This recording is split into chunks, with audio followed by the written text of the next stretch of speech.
నమస్తే, welcome to our channel. నేను మీ సిరి.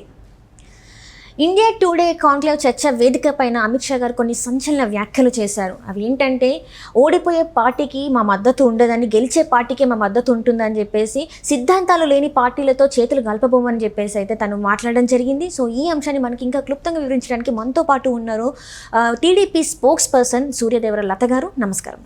నమస్తే మేడం. ఇప్పుడు చూస్తున్నట్టయితే అమిత్ షా గారు కొన్ని సంచలన వ్యాఖ్యలు చేశారు. ఇండియా టుడే కాంక్లేవ్ చర్చా వేదిక మీద సిద్ధాంతాలు లేని పార్టీతో మేము చేతులు కలపబోమని, గెలిచే పార్టీకి మా మద్దతు ఉంటుందని చెప్పేసి తను మాట్లాడడం జరిగింది. సో దీన్ని మనం ఎలా చూడాలి? ఏది ఏమైనా కూడా అమిత్ షా గారు వాళ్ళు ఎప్పుడూ కూడా ఏ పార్టీ గెలుస్తుంది, ఏ సర్వేలు అవి చూసుకొని గెలిచే అవకాశాలు వేటుకున్నాయి. సో ఎవరు సిద్ధాంతపరంగా కానివ్వండి, సో వాళ్ళకు ఒక ప్రజల్లో ఇమేజ్ కానివ్వండి, వాళ్ళు చెప్పింది చేస్తారనే ఇమేజ్ కానివ్వండి, రాష్ట్రానికి అభివృద్ధి ఎవరు చేశారనే కానీ, ఇట్లాంటి పలు రకాల అంశాల మీద వాళ్ళు ఒకసారి ఆలోచించుకున్నప్పుడు డెఫినెట్గా ఒకటి అనిపిస్తుంది కదా, సిద్ధాంతపరంగా కానివ్వండి, ప్రజల్లో ఒక చరిష్మా ఉన్న నాయకుడే కానివ్వండి, ప్రజలకు ఏదైనా చేయగలడనే నాయకుడే కానీ ఎవరైనా ఉన్నారంటే చంద్రబాబు నాయుడు గారిని సరే ఆయనే చేయగలడనే ఒక నమ్మకం ఉన్నప్పటికీ కూడా ఆయన చరిష్మా ఏమైనా తగ్గిందా అనుకున్నప్పుడు, చంద్రబాబు నాయుడు గారిని అరెస్ట్ చేసినప్పుడు అశేష జనం స్పందన కూడా చూసారు వాళ్ళు, బీజేపీ వాళ్ళు. ఎందుకంటే ఒక ఇండియాలోనే కాదు, సో ఆల్ ఓవర్ కంట్రీ చూశారు. సరే ఇండియాలో తీసుకుంటే, ఎందుకంటే ఇండియాలో రాజకీయంగా కూడా కావాలి కాబట్టి ఇండియాలో తీసుకుంటే వాళ్ళకి, బీజేపీ వాళ్ళకి ఇండియాతో రాజకీయాలు అవసరం కాబట్టి ఖచ్చితంగా ఇండియా వాళ్ళు మొత్తాన్ని కూడా వాళ్ళు పరిశీలించినప్పుడు తమిళనాడులో ఉంది. చంద్రబాబు నాయుడు గారు అరెస్ట్ అయినప్పుడు అక్కడ స్పందన అలా నిరసన తెలియజేశారు. కర్ణాటకలో కూడా చాలాసార్లు వీకెండ్ చేశారు, నిరసన తెలియజేశారు. ఎవ్రీ వీక్ కంపల్సరీగా చేశారు. హైదరాబాద్, సో ఇట్లా పక్క రాష్ట్రాల్లో కూడా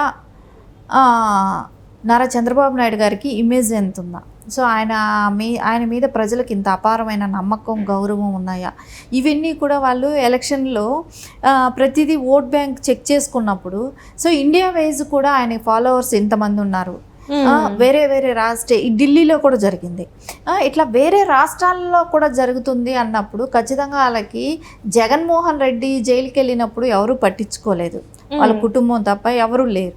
సో అదే నారా చంద్రబాబు నాయుడు గారి విషయానికి వచ్చినప్పుడు మొత్తం స్పందించారు.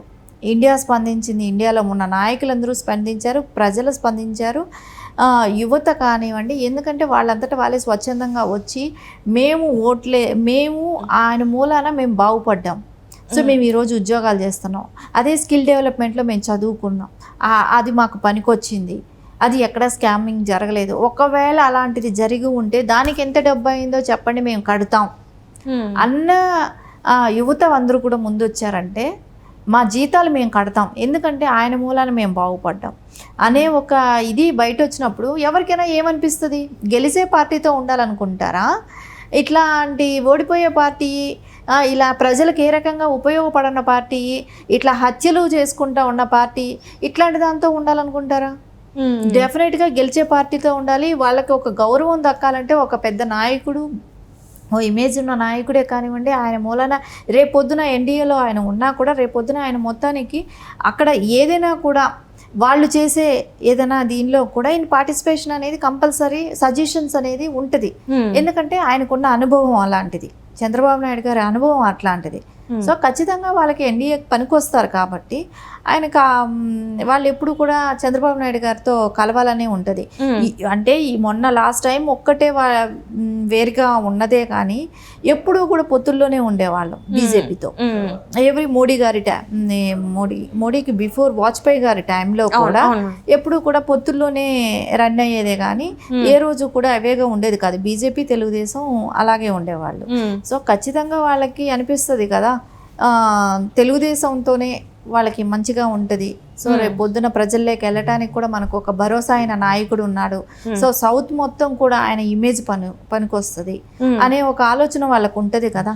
సౌత్లో మొత్తానికి ఎవరైనా చెప్పగలము, ఒక ఇప్పుడుకి సౌత్లో ఎవరైనా ఒక ఫెమిలియర్ లీడర్ అని చెప్పగలిగే పొజిషన్ ఉన్నది ఎవరికి ఉంటుంది? చంద్రబాబు నాయుడు గారికి ఉంటుంది, ఒక సీనియర్ పొలిటీషియన్. సరే, ఇండియా మొత్తానికి కూడా గుర్తింపు ఉన్న నాయకుల్లో ఒక సీనియర్ పొలిటీషియన్ కింద కూడా నారా చంద్రబాబు నాయుడు గారికి ఆ ఇమేజ్ ఉంటుంది. అంతటి ఇమేజ్ ఉన్న నాయకుడిని వదులుకొని జగన్మోహన్ రెడ్డి లాంటి వాళ్ళు కుట్రలు, కుతంత్రాలు, హత్యలు, ఇట్లా చంపడాలు, చంపించడాలు, సొంత ఫ్యామిలీని చంపుకోవడాలు, ఇలాంటివి చేసే వాళ్ళ మీద ఎందుకు వెళ్తారండి? ఎవరు కూడా వెళ్ళరు. ఎప్పుడు కూడా చంద్రబాబు నాయుడు గారి ఇమేజే, ఆయన అభివృద్ధి చేసిన విధానమే ఆయనతో కలవాలని ఎవరైనా కోరుకుంటారు. అంటే ఇప్పుడు చూస్తున్నట్టయితే గత 5 సంవత్సరాలు తను అంటే 10 సంవత్సరాల నుంచి బెయిల్ మీద ఉండి, ఇది కేంద్ర ప్రభుత్వ సహకారంతోనే తను బెయిల్ మీద ఉన్నారు. బీజేపీ ఇంకా వైసీపీ పార్టీ అనేది తెర వెనక స్నేహం, అందుకే ఇతను ఉండగలిగాడు బయట అని చెప్పేసి మన వార్తలు వస్తున్నాయి. మరి ఇప్పుడు ఆ స్నేహ బంధం లేదంటారా? ఆ స్నేహం ఎలా నడిపించాడో, ఎందుకు చేశారో ఏంటి అనేది అప్పుడు పెద్దలకే తెలియాలి. ఎందుకంటే మేబీ ఒకసారి ఆలోచిస్తే అది కూడా ఆయన ఇన్ని సంవత్సరాలు, సో ఇప్పుడు సీఎం అయిన దగ్గర నుంచి కూడా ఏ రోజు కోర్టుకి అటెండ్ అవ్వలేదు. సరే, నేను ఒక్కసారి వస్తే నేను కోర్టుకి వస్తే ఇంత ఖర్చు అవుతుందా అని చెప్తున్నాడు. సో నువ్వు ఇంత ఖర్చు పెట్టుకొని నువ్వు ఎక్కడికి తిరగట్లేదా అని అంటే ఎందుకు తిరగట్లేదు? నువ్వు పక్కన 6 కిలోమీటర్లకే నువ్వు హెలికాప్టర్ వేసుకొని వెళ్తున్నావు. నువ్వు యూకే వెళ్ళటానికి, నీ కూతుర్ని వాళ్ళ పిల్లల్ని వాళ్ళని చూడటానికి వెళ్ళటానికి ఒక ఫ్లైట్ వేసుకొని ఒక యంత్రాంగాన్ని అంతా తీసుకొని వెళ్తున్నావు. ఎంత ఖర్చు పెడుతున్నావు? సంవత్సరానికి ఒకసారి అలాంటి ట్రిప్ వేస్తున్నావు, కొన్ని 100 కోట్లు ఖర్చు పెడుతున్నావు అలాంటి ట్రిప్పుల మూలాన.